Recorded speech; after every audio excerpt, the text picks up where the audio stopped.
Yung masira. Sa ngipin, dapat may Max Protection din. Max sa alaga ng unique toothpaste. With Max Protect Formula. Help stop cavities before they start. While keeping breath fresh. Try unique maximum fluoride protection. Para Max sa alaga, Max Protektado. ACS. Wow, ang saya. Isang barangay na labada, puro mancha pa. Goodbye, pahinga. Mommy, isang laba lang yan sa Pride Bar Blue. May powerful stain-away enzymes na malupit sa dunit mancha. At di masakit sa kamay. Isang laba lang yan. Hello, pahinga. Hello, Pride Bar Blue. ACS. May nagbago. May arte. May budget. Akala nyo lang yon. So solid. White rose papaya, wow, white rose. White rose papaya, wow, white rose. White rose papaya. May glow up with white rose papaya. White Rose Papaya. May puti power times 2 kasi may papaya at niacinamide. May shea butter and tea tree oil pa. Kutis sulit ang glow May up. glow up with white rose papaya. White Rose Papaya. Kutis sulit ang glow up. ACS. Hello, Washi! Laundry day na naman! Yay! Anong meron? Mancha ng chocolate, Oh. putik, may libag pa! Kaya natin yan! With Pride Washing Machine Detergent, may triple stain-away formula. Tanggal ang makapit, madikit, at malupit na dumit mancha. Kaya easy-easy ang labada. Mula noon hanggang ngayon! All you need is pride. All you need is pride.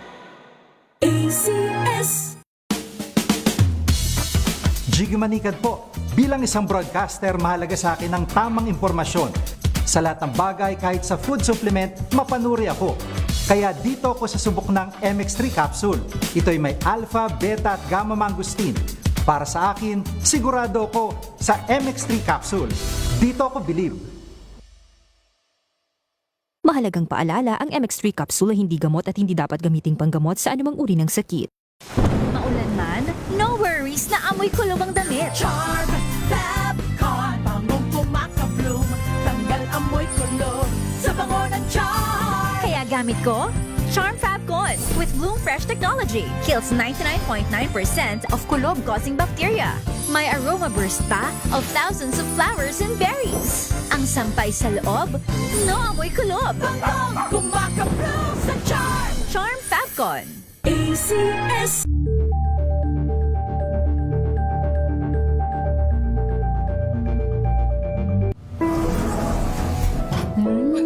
Amoy forever. Amoy LQ. Amoy New Caleb Berry Blooms. Amoy kala, amoy good vibes.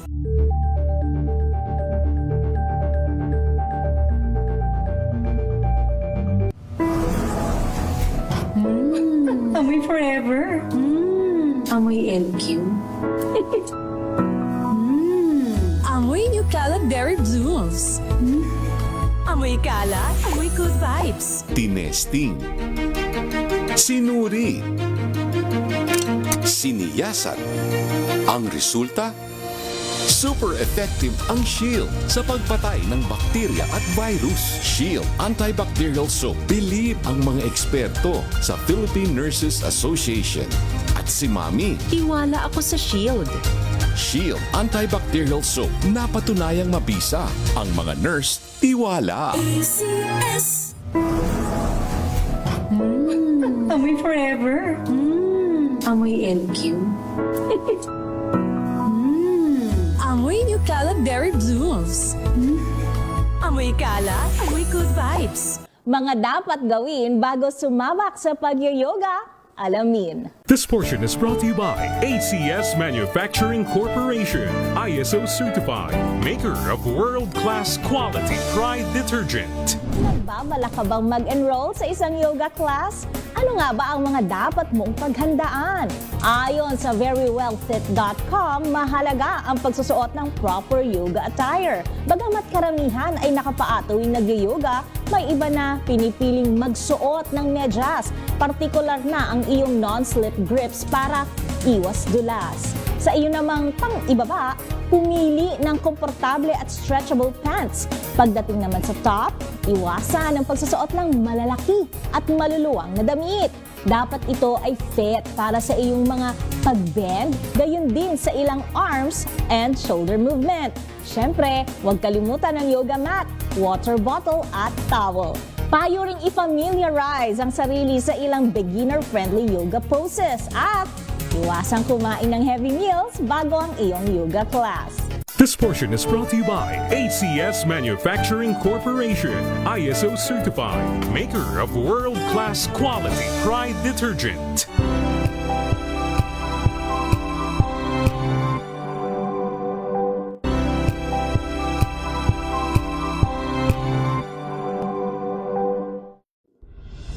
Tuloy-tuloy ang pagtulong, tuloy-tuloy ang pagseserbisyo at tuloy-tuloy ang balitaan kasama si May Binauhan sa Operation Tulong mula Lunes hanggang Biyernes.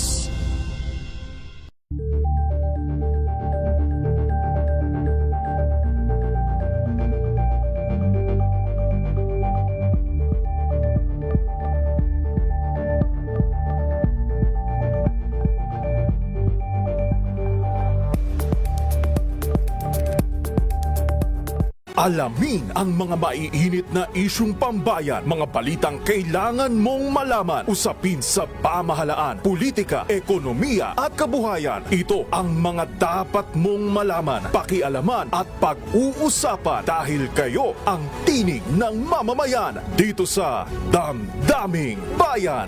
Live sa DZRH Radio, DZRH TV at DZRH Digital. Kasama sinalakay Deo Macalma at Elaine Apit. Araw-araw, Lunes hanggang Biyernes. Damdaming Bayan.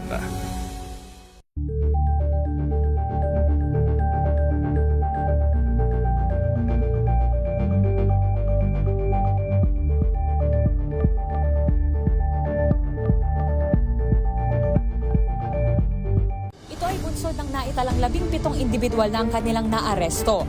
Metro Manila Development Authority o MMDA ang No Contact Apprehension Policy o NCAP sa Metro Manila. Sa ang ilang mga dokumento ay peke, hindi rin legal ang employment na ipinangako sa kanila. Sa mata ng batas, mananagot ang sangkot at may sala. Dahil sa bawat paglabag, may karampatang parusa. Alamin ang mga pananagutan sa likod ng mga bawal. Dito sa Hoy! Bawal Yan! Tuwing Sabado, alas 11:30 ng umaga. Dito lang sa DZRH TV.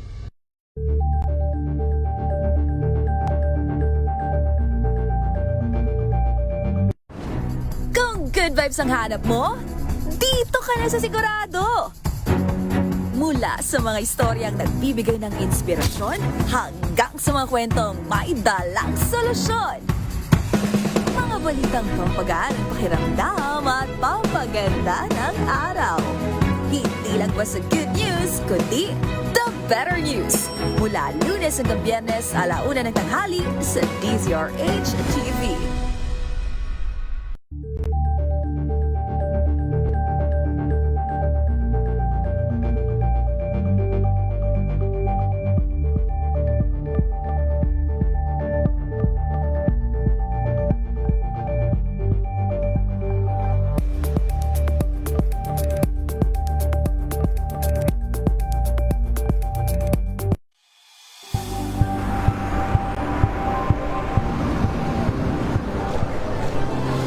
Mga eksperto. Dito lang.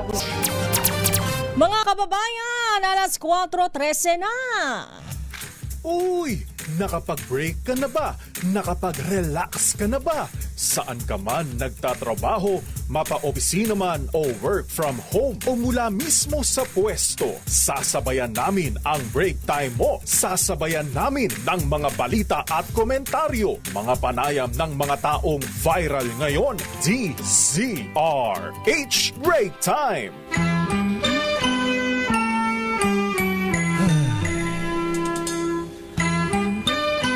Ay, ang init. Ang init ba? Mamawis-mawis na daw ang bawat kasingit-singitan. Oo, grabe ano. Oo, tirik na tirik si Haring Araw. Pero okay lang, may mga balita naman tayo na makapagpapaganda ng Yun. inyong Yan. araw, ng inyong hapon, ng inyong buong linggo. Yun.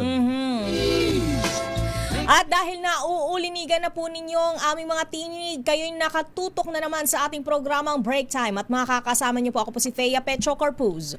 Habang ating inintay si Lakay Mayor Deo Macalma, anyo pong lingkod mga kaibigan, si Ray Sibayan, para pa rin po sa DCRA, Juna sa Pilipinas. Una sa Pilipino, hindi na tayo magpapatumpik-tumpik pa dahil napakaganda ng bungad ng ating mga nagbabagang balita. Presyo po ng crude oil sa world market na nanatiling mababa. Inaasahang rollback, posibleng lumaki pa Yun. sa susunod na linggo. Sana Lord! Sana doble nung tinapyas this week, doble next week. Doble next week. Gusto ko Ay, yan. kung mas maganda kung triple ano. Samantala, ito naman, panibagong transport strike sabay sa welga ng bayan. Ito raw po ay kinasa sa Abril 21. Sasalian daw po ng may 4,000 tsuper ayon sa piston. Assassination plot lawan kay Pangulong BBM at iba pang pasabog ni Ramil Madriaga sa kanyang testimonya iniimbestigahan ng NBI. Pangulong Ferdinand Marcos Jr. abay nagpakitang walang sakit. Isang sako ng bigas maladambel na binuhat nang siya mamahagi ng libreng bigas sa Maynila. Foreign investors bawal ng may-ari ng mass media, security agencies at small-scale mining. Uganteng gaming tycoon Charlie Atong-ang naispatan daw sa Calabarzon, patong sa ulo natili naman sa 20 milyong piso.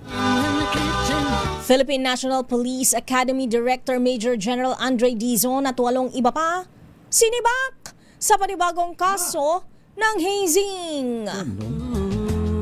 78 taong gulang na negosyante nasakip sa malahit na pelikula madugong engkwentro na anti-kidnapping operation sa Parañaque City kagabi. Samantala pagsisilbi ng search warrant sa Escalante Negros na uwi sa barilan 3 drug suspects patay.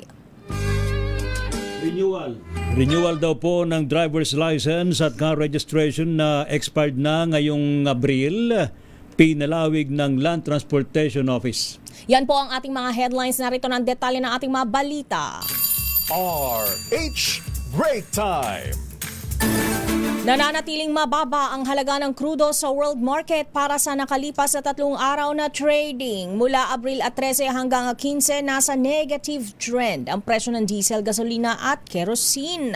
Batay sa pagtaya, ang halaga ng diesel ay nasa katumbas ng 16.80 pesos kada litro, 3 piso 20 sentimos kada litro ng gasolina at 2 piso 60 sentimo kada litro ng kerosene. At dahil may 2 araw pang trading ngayong linggo, maaari pang magbago ang figures. 2 araw pang trading ngayong linggo, maaari pang magbago nga ang figures o tumaas pa ang inaasahang rollback sa susunod na linggo. Yan ang inaasahan natin. Sana nga, bumalik na tayo sa pre-war na pricing para kumalma na ang ating mga bulsa. Yun. Pinaimbestiga naman ni DOE Oil Industry Management Bureau Director Rino Abad ang dahilan daw po ng hindi paglahok ng 3 gasolinahan sa Metro Manila sa 10 piso kada litrong fuel subsidy ng gobyerno. Bukod sa 3, isa rin ang nag-excuse muna dahil ginagawa umano ang kanilang gasolinahan. Sabi ni Abad, 48 mula sa kabuuang 52 gas station sa Calangay, Maynila ang ngayon po'y accredited. 6 na ruta anyang aprobado ng LTFRB na mapasama sa Phase 1 ng programa sa rehiyon. Onboarded lahat ni Land Bank would be 48 gasoline stations in total. 3 ho yung nag-decline At yung isa, nag-excuse din muna dahil under repair yung kanyang gasoline station at baka mahirapan siya mag-accommodate. But we will look into the 3 who declined para makita ho natin ang reasons why they did not participate nitong program. Yan po mga kaibigan si Director Rino Abad ng DOE. Muling magsasagawa ng tigil pasada at welga ng bayan ng iba't ibang transport group sa Abril 21.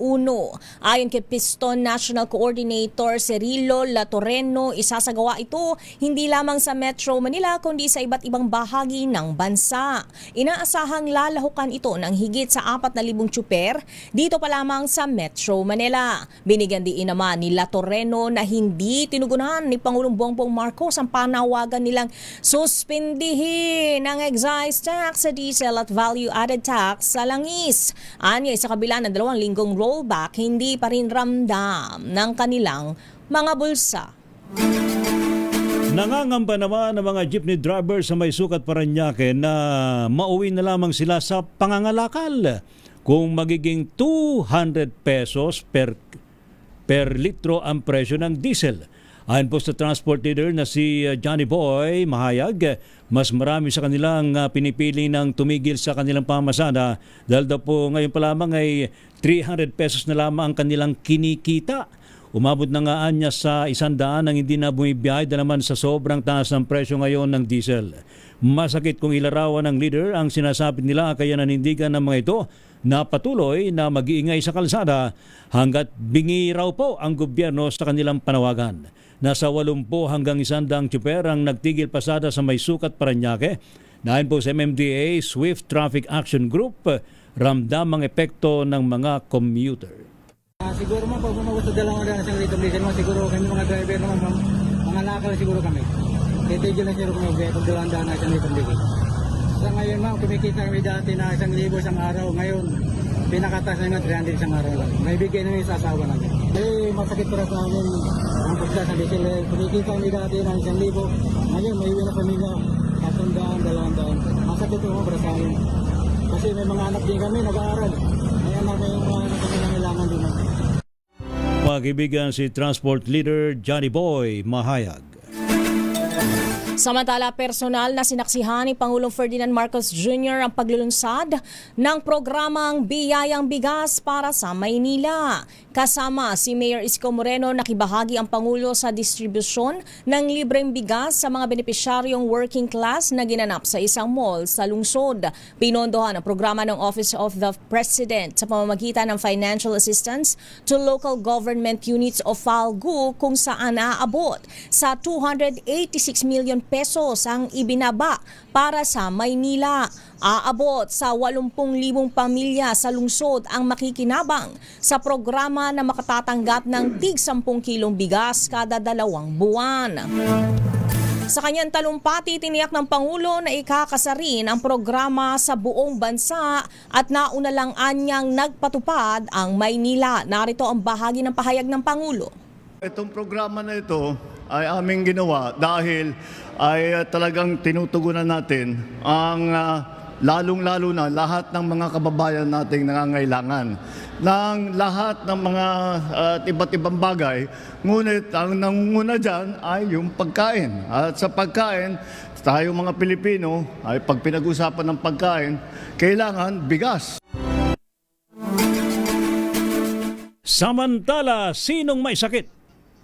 Healthy naman ako. Sino nga ba may sakit? Healthy naman ako. Oy, magpagaling po yung mga sakit ngayon dahil sa matinding init ng panahon. Ay, naku po, heat stroke. Ayan na, delikado diba? po. Dehydration. Lalo yung mga kapadyak natin, yung mga nagbabike dyan, ha? Yung sa eyes pa lang, di ba? Baka uso na nga rin yung sore eyes, mga eye infection. Yan, naku, ingat po tayo. Pero heto, sinong may sakit? Yan po ang pabirong tanong ni Pangulong Ferdinand Marcos Jr. habang binubuhat ang isang sako ng bigas na mistulang weights o dumbbell sa gitna ng pamahagi ng bigas sa Maynila. Nasa lungsod kanina umaga ang Pangulo para personal na saksihan ang paglulunsad ng libreng bigas program kasama si Yorme, si Mayor Isko Moreno.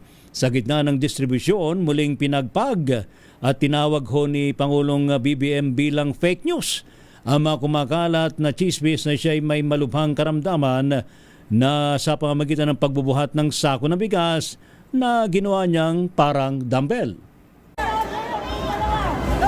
Sinong may sakit?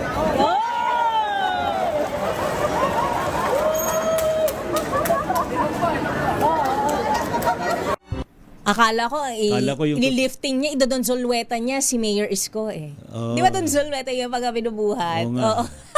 Niisip ko yung akala ko yung mas malaki. Ilang, Yung 50 kilos. 50 kilos. Ilang kilos ba yun? 10? Maliit lang. Oo. Pero Pwede okay na. na rin. Uy, ganyan yung ginawa ko nung Oo. nagte-therapy Talaga? ako. Yes, buhat-buhat. Nagbuhat ka ng sako Ganyan. ng bigas? Hindi naman 10 kilo. Hindi. Ano yun, tag 3 pounds each. Ay, Malaki-laki din. Mabigat Abay, din yun. Kahit paano mag-ehersisyo tayo. Dapat. Nakalimutan natin. Papahaba ng ating buhay. Ayan, yan o si Mr. President BBM. Samantala, kinwestiyon ni Senator Amy Marcos ang kredibilidad ni Ramil Madriaga, ang nagpakilalang dating aide at bagman ni Vice President Sara Duterte. Sa panayam sa programang Damdaming Bayan, sinabi ni Senator Marcos na convicted at nakakulong si Madriaga at gagawin nito ang lahat para makalaya. Kaya naman ano ang kredibilidad nito para paniwalaan ang mga pahayag niya sa House Committee on Justice hearing sa impeachment proceedings laban sa pangalawang Pangulo. Narito ang bahagi ng pahayag ng Senadora. Sino siya, kung meron? Hindi ko alam kung sino man yung nasa likod niya. Igihan naman nila yung script. Kaya nga, dapat ko konsulta dyan. Hindi pwede yung ganun. At saka wala namang kredibilidad yung convict. Nakakulong yan eh. E di syempre, maski sasabihin niyan para makalaya. Samantalang, yung mga lumaban para sa bansa natin ng mga Marines, ayaw pansinin. Ano bang storya ito? Samantala, inimbestigahan naman ng National Bureau of Investigation NBI ang mga seryosong banta at umunay planong asasinasyon kay Pangulong Ferdinand Marcos Jr. Ayon po kay NBI Director Attorney Melvin Matibag, kanilang tinututukan ang pasabog ni Ramil Madriaga sa impeachment hearing sa Kamara kung saan idinin po niya si dating Pangulong Rodrigo Duterte na muna'y nagpaplano ng kudita o asasinasyon sakaling hindi bumaba sa pwesto ang Pangulo pagsapit ng taong 2025. Kasabay po nito'y sinisilip na rin ng NBI ang naging pahayag naman ni Davao City Mayor Baste Duterte sa paglulunsad ng Rage Coalition sa San Juan City. Magugunit ang tahasang sinabi ng Mayor na isang ulo lang ang kanilang kailangan at ito ay ang ulo daw ho mismo ni Pangulong BBM. Nakatagdang maglabas ng Bureau bukas ang isang memorandum para sa formal na investigasyon. Kasunod na rin ang pahayag ni PCO Undersecretary Claire Castro na mandato ng NBI na imbestigahan ang anumang death threats laban sa Pangulo maging sa sinumang ordinaryong mamamayan. Samantala, sa Calabarzon umano namataan ang gambling tycoon na si Atong Ang. Ayon kay DILG Secretary John Vic Remulla, ang sighting kay Ang ay nangyari noong nakalipas na 2 linggo. Sinabi ng kalihim na palipat-lipat ng hideout si Ang tuwing 3 hanggang 5 araw para makaiwas sa mga otoridad. Nasa 3 tao lang umano ang kasama ng gambling tycoon na itinuturong utak sa kaso ng mga missing sa bungero. Malakas ang paniniwala ng DILG Secretary na narito lang sa Pilipinas si Ang at darating din ang oras na siya ay matitsempohan ng batas. Si Atong Ang ay may pabuya o patong sa ulo na 20 milyong piso.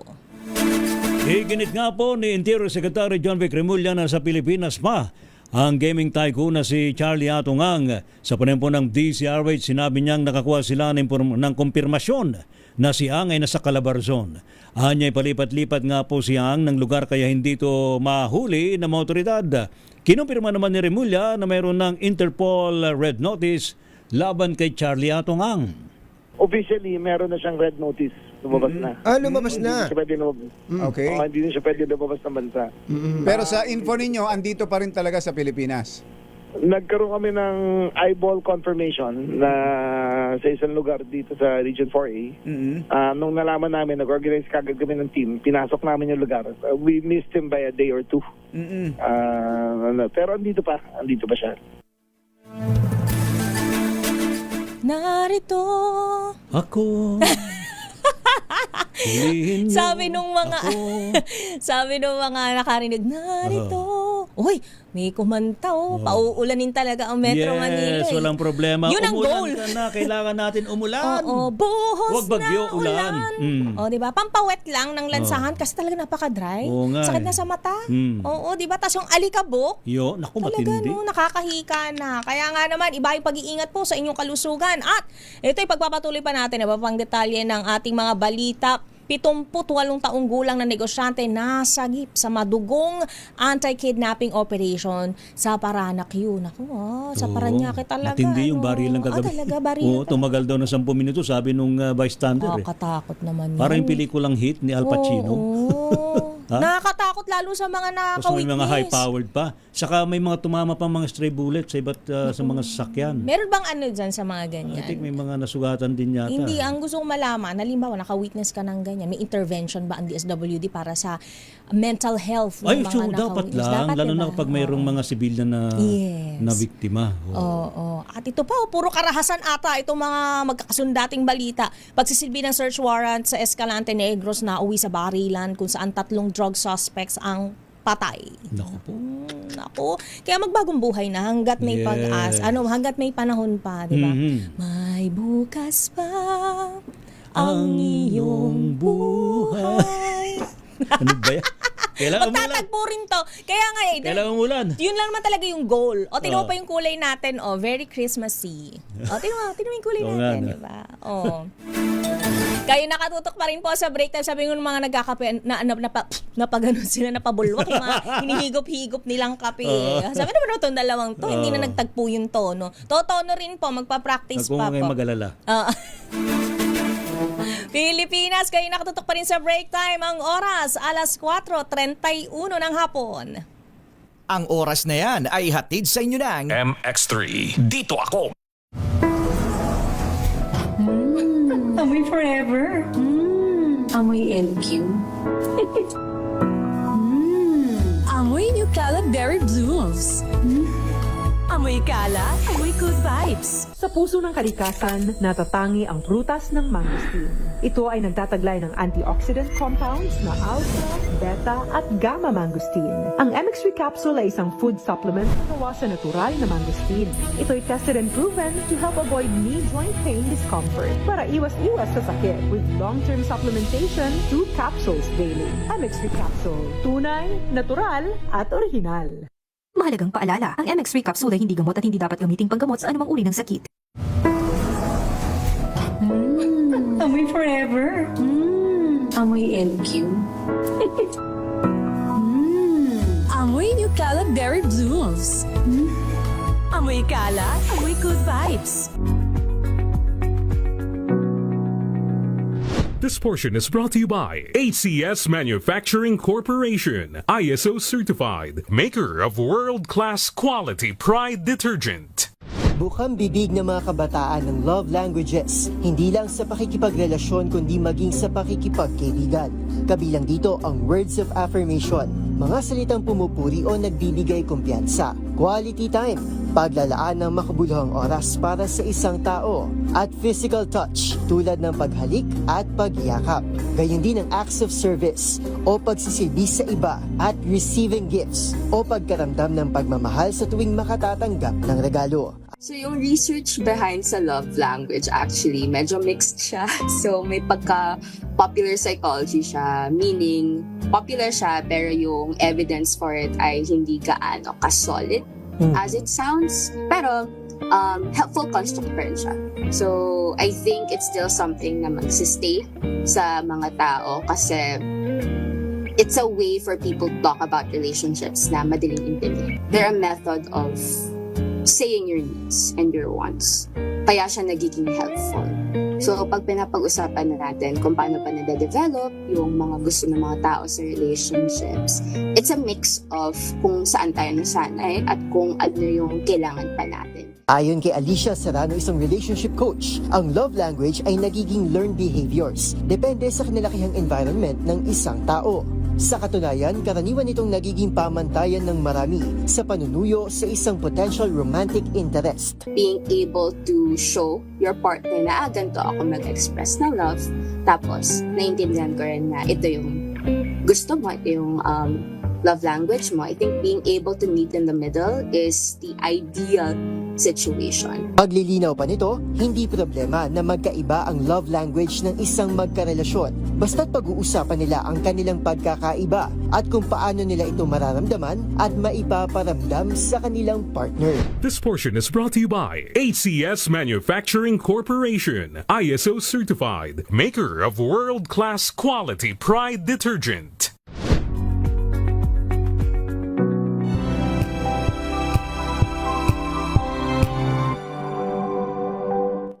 Maulan man, no worries na amoy kulog ang damit. Charm Fab Con, bangong kumakabloom, tanggal amoy kulog sa bango ng Charm. Kaya gamit ko, Charm Fab Con with Bloom Fresh technology. Kills 99.9% of kulob-causing bacteria.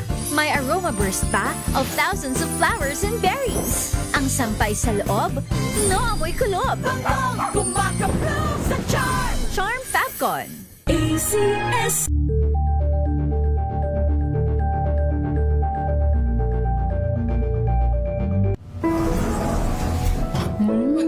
Amoy forever. Amoy LQ.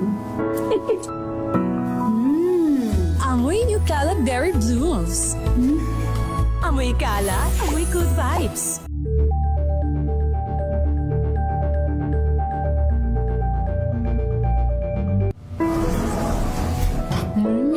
Amoy forever. Amoy LQ. Amoy New Caleb Berry Blooms. Amoy kala, amoy good vibes.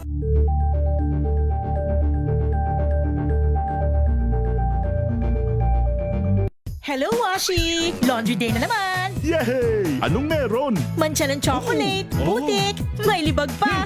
Kaya natin yan! With Pride Washing Machine Detergent, may triple stain-away formula. Tanggal ang makapit, madikit, at malupit na dumit mancha.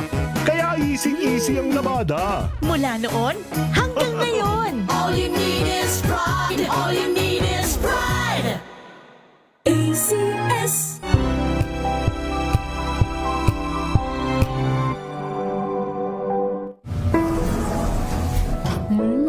Amoy forever. Amoy LQ.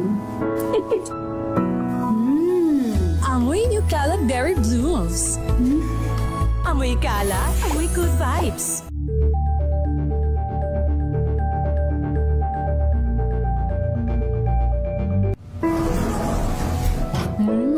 Amoy forever. Amoy LQ.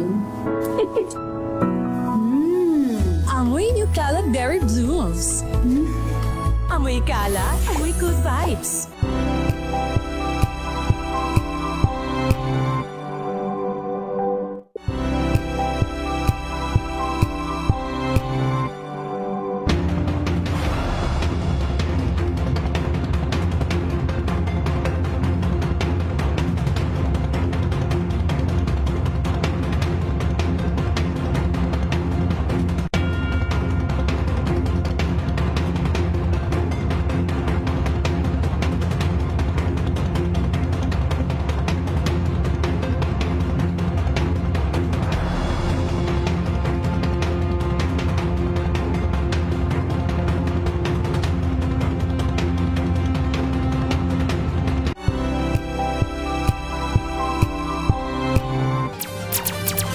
Pilipinas, ang oras, alas 4:38 ng hapon. RH Break Time. Standby sa ating mga reports, iniutos ang mahigpit na koordinasyon ng maukulang o ng kaukulang mga ahensya sa LGUs para epektibong implementasyon ng fuel subsidy, diskwento sa pamasahe. Mamaya maririnig ang detalye kay RH14 Leth Narciso. Samantala, sibak sa pwesto ang pinuno ng PNP Academy at 8 iba pa dahil sa nangyaring hazing. sa loob ng academy sa Silang Cavite noong nakalipas na mahal na araw. Ayon kay PNP spokesman Brigadier General Randolph Tuanyo, kabilang sa nirelieve. Epektibo ngayong araw si Philippine National Police Academy Director Major General Andre Dizon. Siya ay pinalitan ni Central Visayas Police Regional Office Director Brigadier General Redrico Maranan. Si Dizon ay ang 8 iba pang opisyal ay nahaharap sa kasong administratibo dahil sa kabigo ang i-report kaagad sa National Headquarters ang nangyaring hazing noong Biyernes Santo. Sinabi ni Tuanyo na Abril 3 nangyari ang insidente, subalit Martes na nang ito ay makarating sa kaalaman ni PNP Chief General Melencio Nartates Jr. Samantala naman, nasa gipon ng PNP Anti-Kidnapping Group ang dinakip na ang kinidnap ho na 78 years old na businessman matapos ang madugong engkwentro sa mga kidnappers sa Parañaque City kagabi. Gayunpaman patay ang 4 na suspect dahil naman sa shootout habang isa sa mga responding pulis ay nasugatan. Ayon po kay PNP Anti-Kidnapping Group Director Police Brigadier General Glicerio Cansilao, ilan daw po sa mga suspect ay dati manong pulis na natanggal sa serbisyo dahil sa iba't ibang kaso. Sa ngayon po ay nagpapatuloy ang paghanap ng PNP Anti-Kidnapping Group sa iba pang mga kasabwat ng mga namatay na suspect. Sumuko sa Ermita Police Station ng isang pulis ng Manila Police District o MPD nang maiugnay siya sa nangyari engkwentro sa Macapagal Boulevard sa Parañaque City kagabi. Kinilalang sumukong pulis si Police Senior Master Sergeant Ronaldo Rangel Terrania Jr., 38 taong gulang na kasalukuyang nakatalaga sa PS5 at residente ng Sampaloc, Maynila. Batay sa ulat, lumitaw ang larawan ng isang rogue gallery sa official Facebook group ng himpilan kung saan isa umano si Terrania sa mga sangkot sa insidente. Pansamantalang nananatili sa kustudiya ng istasyon ng pulis habang hinihintay ang formal na turnover sa anti-kidnapping group para sa karagdagang investigasyon.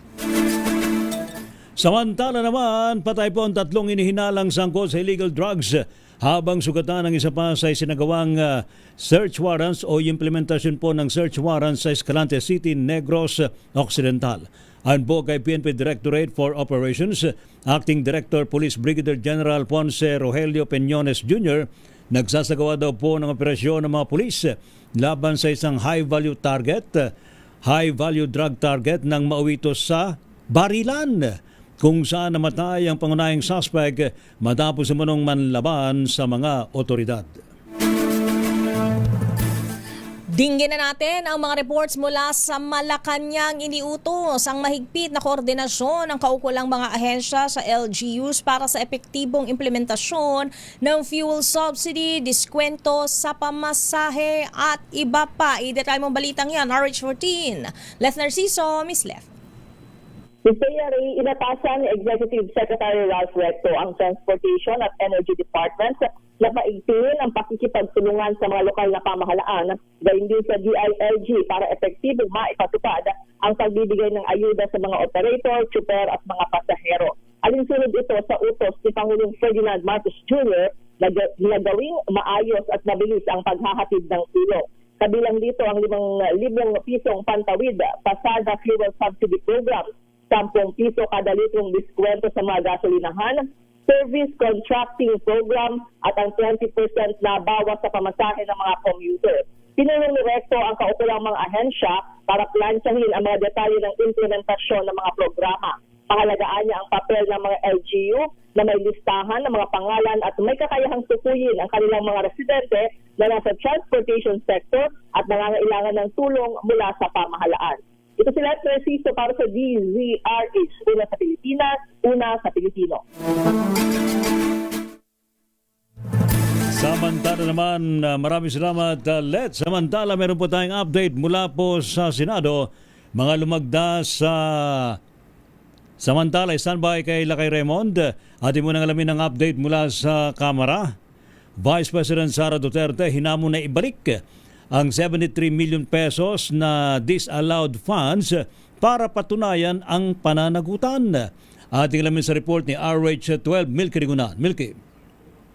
Rhea Tea, dapat lang ibalik ni Vice President Sara Duterte ang 73.2 million pesos na confidential funds na hindi panayagan ng Commission on Audit para patunayan ang kanyang pananagutan.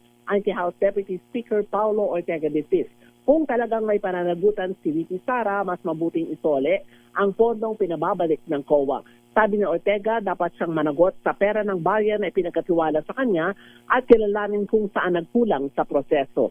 Nakapalaw dito sa Notice of Disallowance ng COA sa confidential expenses ng Office of the Vice President mula December 21 to December 31, 2022. Saklaw ng pondo ang 69.7 million pesos sa rewards at 3.5 million pesos sa equipment expenses, kabilang dito ang tables, chairs, computers at printers. Sabi ni Ortega, hindi ito barya at sa hirap ng buhay ngayon, inaasahan ng taong bayan na bawat sentimo ng pondo ng gobyerno ay maayos na naipapaliwanag. Dagdag pa ni Ortega, may pattern at paulit-ulit ang disallowance. May sinasabi ito sa paraan ng paghawak sa pondo ng bayan, kaya dapat lang ibalik ang pondong pinasusoli ng COA. Ako si Milky Rigunan, nagulat para sa DCRH, una sa Pilipinas, una sa Pilipino. Maraming salamat, Manang Milky. Samantala, nilagtaan ni Pangulong Ferdinand Marcos Jr. ang Executive Number 113 na nagtatakda ng ika-13 Regular Foreign Investment Negative List o RFINL na naglalaman ng updated rules sa foreign ownership sa ilang mahalagang sektor ng negosyo.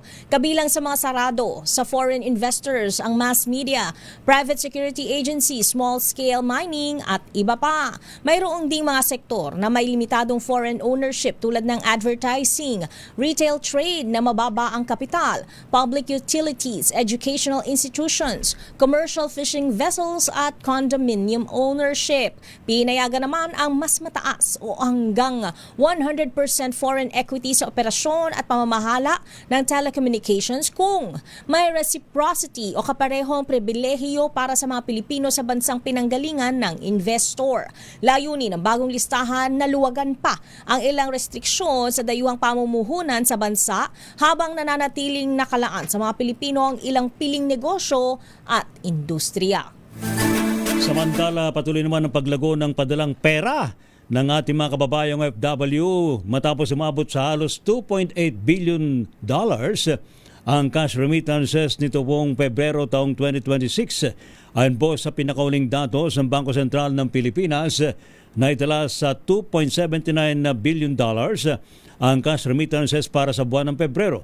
Sa kabuuan, umakyat po sa $5.81 billion ang napadalang pera mula January hanggang February 2026. Mas mataas daw po ng 3.1% kumpara sa $5.63 billion sa kaparehong panahon noong pong nakalipas na taon. Natili pong pangunahing pinanggagalingan ng remittances ng ating mga kababayan mula po dyan sa Amerika. Kasunod po ang Singapore at Saudi Arabia.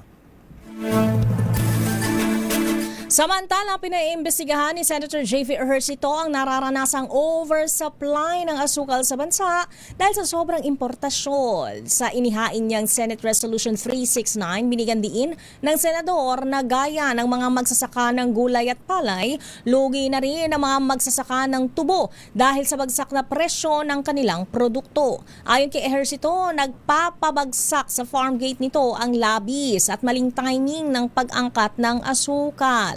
Giit ng senador, kailangang reviewin ang mga patakaran sa importasyon, partikular ang dami at schedule ng pagpasok ng supply para maprotektahan ang mga lokal na manggagawa. Batay sa record, tumaas ang supply ng asukal nitong Marso at sa mahigit na 668,000 metric tons kumpara sa mahigit 568,000 metric tons na naitala sa kaparehong panahon noong nakaraang taon. Pinakikilos naman ng LTFRB, Land Transportation Franchising Regulatory Board, para pakiusapan ng mga operator ng TNVS at MC Taxi na pansamantalang ibaba ang premiums at commissions sa harap po ng oil price crisis ngayon. Sa pagpapatuloy ng hearing ng DECA Tri-Committee o Legislative Energy Action Development Council ng Kamara, inatasan po ni Lead Council Chair Miro Kimbo ang LTFRB na kumilos kaagad. Ayon po kay Kimbo, kapag naipatupad ng LTFRB ito, ang magiging batayan para maibaba hindi lamang ang base price kundi maging sa komisyon. Binigyan din ni Kimbo sa LTFRB gawin ang kanilang tungkulin para hindi dumating sa punto na wala nang mamasada sa panahon na kailangan ng publiko ang serbisyo ng TNBS at MC Taxi. Samantala, pinalawig ng Department of Transportation ang lisensya at registration ng mga sasakyan na nakatakda sanang mapaso ngayong buwan. Sa panayam ng DZRH, sinabi ni Land Transportation Office Chief Assistant Secretary Marcos Lacanilao na sakop ng 3 buwang extension ng driver's license, conductor's license at student permit na mag-expire simula Abril 20. Ginawa ang direktiba bilang tugon sa gitna ng krisis at deklarasyon ng National Energy Emergency upang makatulong sa mga motorista. Kasabay nito, tiniyak ng LTO Chief na hindi papayagan ang mga non-appearance schemes sa pagre-renew gaya ng mga fixer. Narito ang bahagi ng kanyang pahayag. Pong extension of validity of registration, driver's license, conductor's license, student permit na mag-expire po ng April 2026. So meron pong 3 months yan. So yung mga kababayan nating hirap, hindi po kayo mape-penalty, pwede nyo pong gamitin yan 3 months. Lalong-lalo na yung mga nagbabiyahe ng mga pampubliko, yun pong mga nagbabiyahe ng mga pangunahing produkto natin, agrikultura, malaking tulong po sa kanila yan. Umarangkada naman ang Puro Kalusugan Program ng Department of Health para sa mga magsasaka, mga tsuper, tricycle driver at barangay health workers sa bansa. Isinagawa ang programa sa tanggapan ng DOH sa may Rizal Avenue sa may Santa Cruz, Maynila kung saan tinatayo pong nasa 250 individual mula sa iba't ibang sektor ang maseserbisyuhan. Kabilang po sa mga dumalo ang mga jeepney driver na miyembro po na iba't ibang transport group, mga tricycle driver, gayon din ng mga magsasaka mula po sa Nueva Vizcaya at mga barangay health workers mula sa Maynila. Ilan po sa mga serbisyong inalok ng DOH ay libre. Oy, libre. Libreng check-up. Yun, tama naman. Meron din pong PhilHealth membership registration. May libre din. Na? Dental services. Uy, nakapagpabunot. Libre pa. Ano pa? TB screening. Uy. At libreng HIV screening. Yun. Bukod dito, tumanggap din ng isang sakong bigas. Nice. Wow! Groceries at mga gulay ang bawat dumalo bilang bahagi ng sinusulong na health program ng Department of Health. Salamat po. At balik sa full operation ng LRT-1 matapos magkaroon ng technical fault kaninang umaga araw ng Huwebes. Ayon sa engineering team ng Light Rail Manila Corporation o LRMC, naayos na ang problema nito lamang alas 2:13 ng hapon. Kung kanina limitado ang biyahe sa ilang stasyon, ngayon ay normal na lahat ng linya mula Dr. Santos Station hanggang Fernando Poe Jr. Samantala naman, meron tayong report mula kay Noche Cacas, Pinoy rapper at 6 na iba pa arestado dahil sa manoy illegal possession of firearms and drugs. Report mula kay RH27, Noche Cacas, Noche. Lakay Ray at Abis Teya, sinalakay ng mga tauhan ng PNP Criminal Investigation and Detection Group o CIDG ang isang bahay na manoy nag-iingat ng illegal na baril at may nakuha pang droga sa barangay Laging Handa, Diliman, Lungsod, Quezon.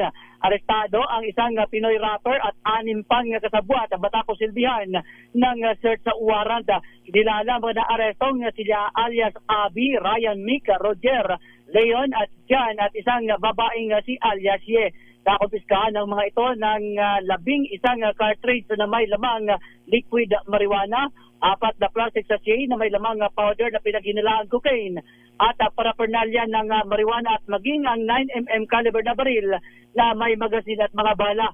Tinitiyak naman ni Police Colonel Jan Kiagi sa IDG NCR Director sa publiko ay may matatag ang kanilang pagpapatupad ng mga batas at natiling matatag sa laban nito sa mga loose firearms, gun runners at mga gun for hire group sa bansa. RH27, Nuchikakas sa DZRH, una sa Pilipinas, una sa Pilipino. Maraming salamat, Noche. Samantala, dumako na tayo sa Senado. Mga lumagda sa Senate Blue Ribbon Partial Committee Report hinggil sa flood control anomaly. Nadagdagan na. Idetalye mo balitang yan, RH28, Raymond Dadpaas. Raymond! Ms. Thea, malapit nang makuha ang kailangang bilang ng mga signatures pabor sa partial committee report ng Senate Blue Ribbon Committee tungkol sa mga anomalyang flood control projects. Ito ang inanunsyo ni Senate President Pro Tempore Pangilinan Lacson na siyang chairman ng komite. Matapos itong madagdagan ng dalawa mula kina Senate President Vicente Tito Soto III at Senador Erwin Tulfo. Dagdag ito apat na sina Senador Bam Aquino, Kiko Pangilinan, Risa Ontiveros at Lacson. May dalawa kasamang miyembro ng Senate Blue Ribbon Committee ang nagpahayag ng kahanda na lumagda sa partial committee report. Kung sakali ay naging 8 na, ang pirma sa report ay sana lang ang kailangan maabot ang 9 para mai-report ito sa Senate plenary. Sinabi ni Lacson na hindi siya maninipilhod sa mga kasamaang senador na pumirma dahil nire-respeto niya ang kanilang desisyon. Nauna na nagpasabi ang Senate minority na hindi lalagdas sa report dahil meron na silang sariling minority report. Habang ang ibang miyembro ng mayorya ay pinakikiusapan ng mga kasamahan dati sa mayorya din na huwag lumagdas sa report. Ilan sa mga senador ang inirekomendang kasuhan at investigahan dahil sa mga anomalyang flood control project. Ito si RH20, Raymond Advance para sa DPRH, una sa Pilipinas, una sa Pilipino. Thank you, Lakay Raymond. Samantala sa ating pong break time global news, siyam ang patay, 13 sugatan sa bansang Turkey matapos mamaril ang isang 13 anyos. Naku, bakit may hawak na baril ang na isang estudyante sa Turkey? Nag-mass shooting naman sa Turkey. Turkey. Turkey. Ating alamin sa report ni James Galange. James. Tinatayang na siya na katao na sawit 13 sugatan matapos magpakuwala ng balang sang 13-year-old estudyante sa kanilang paaralan sa Kahramanmaraş Province. Ayon sa ulat, laking gulat ng mga gurot ka mag-aral ng grade 8 student nang biglang maglabas ito ng barel na pinuwala ang pagmamayari pa ng kanyang magulang. Nabaril naman ng estudyante ang kanyang sarili sa insidente habang kasalukuyang nasa kustodiya na ng mga otoridad ng dating nitong ama. Kasalukuyang nasa ospital ang 6 sa mga sugatan na nasa kritikal na kondisyon. Kinumpirma naman ng kanilang Interior Minister na may personal na dahilan ang naging pag-atake ng estudyante at bawiin ang naunang hinala na isa raw umunitong terrorism attack. Samantala, ito na ang kalawang insidente ng school shooting na naitala sa Turkey makaraan lamang ang 2 araw. Ito si James Galange ng DZRH TV, una sa Pilipinas, una sa Pilipino. Dumako naman tayo sa ating break time sports. Jimmy Alapag tinapos ang halos 5 taong karera sa Sacramento Kings. Ito tayo mabalita, Millie Borja. Formal nang nagtapos ang pananatili ni PBA at Gilas Pilipinas legend Jimmy Alapag sa Sacramento Kings matapos ang halos 5 taon sa NBA organization. Sa pamamagitan ng social media, inanunsyo ni Alapag ang kanyang pag-alis at nagpasalamat sa Sacramento para sa pagkakataong matupad ang matagal na niyang pangarap na makapag-coach sa NBA. Unang sumali si Alapag sa Kings organization noong 2019 sa pamamagitan ng G-League affiliate sa Stockton Kings. Noong 2023, na-promote siya bilang player development coach ng Sacramento Kings sa ilalim ni head coach Mike Brown. Sa kanyang pananatili sa koponan, nakatrabaho ni Alapag ang ilang NBA players at lalo pang nahasa ang kanyang karera bilang coach. Bago ang kanyang NBA coaching journey, nakilala si Alapag bilang isa sa pinakamahusay na manlalaro sa PBA, kung saan nanalo siya ng 6 na kampyonato at 2 Finals MVP awards. Hindi pa inaanunsyo ni Alapag kung ano ang susunod niyang hakbang matapos lisanin ang Sacramento Kings. Samantala, nagtapos ang Kings sa 2025-2026 NBA season na may 22-60 record, isa sa pinakamababa sa Western Conference. At siya ang mga latest updates sa mundo ng sports. Ito si Millie Borja ng DZRH TV, una sa Pilipinas, una sa Pilipino. At sa ating pong break time showbiz, Miss Sharon Cuneta at Barbie Fortesa, magkakasama raw po sa isang serye sa unang pagkakataon. Hulaan mo kung ano yung theme song. Ano yung theme song? Balutin mo ako sa hiwaga ng iyong kanta ni Miss Sharon yan. Wow. Ewan ko lang. Gusto ko lang kantahin talaga ng kantahin para umulan na talaga eh. Sige, go! Sige pa! Maluwag-luwag pa oras. Wala pang alas 5. Pero ito muna. Miss Marian Rivera gaganap daw po na President's Mistress sa kanyang comeback project. Ayan. Ating alamin ang report mula kay Miss Angelica Cosme. Dream come true para kay Barbie Forteza na bumida sa isang serye kasama si megastar Sharon Cuneta. Ang kapuso primetime princess, excited na raw makatrabaho si megastar na dahilan niya kung bakit niya pinangarap maging aktres. Pinamagatang Honor Thy Mother ang family drama na pagbibidahan ng dalawa kasama sina John Estrada at Khalil Ramos. Maging si megastar, excited na rin daw sa pagsisimula ng kanilang shoot. Samantala, kung sina Barbie at Shawi magiging mag-ina sa serye, si Marian Rivera naman gaganap bilang journalist at president's mistress sa kanyang comeback project na Behind Closed Doors. Ayon sa kapuso primetime queen, something new para sa kanyang upcoming mystery drama, gayong first time niya raw gagampanan ang ganoong role. Kabilang naman sa cast ng Behind Closed Doors ang kanyang mister na si Ding Dong Dantes at Jillian Ward. 2024 pa nang huling bumida sa isang teleserye si Marian Rivera. Ito po ang inyong showbiz angel ng DZRH TV, una sa Pilipinas, una sa Pilipino. Marami pong salamat sa inyong pagtutok sa ating programang Break Time. Salamat po. Nakasama niyo po. Ako po si Thea Petro Carpuz. At Tracy Bayan para pa rin po sa DZRH. Ang alam po nila kay Mayor Deo Macalma para sa DZRH, una sa Pilipinas. Una sa Pilipino, susunod na ang balansyadong pagbabalita hatid sa atin ni Ka Henry Uri at Miss K. Karen Oyong. Pilipinas, ang oras alas 5 en punto. Ang oras ay hatid sa inyo ng Center for Regenerative Medicine ng Makati Med. This time check is brought to you by ACS Manufacturing Corporation, ISO Tinesting, sinuri, siniyasan. Ang resulta, super effective ang shield.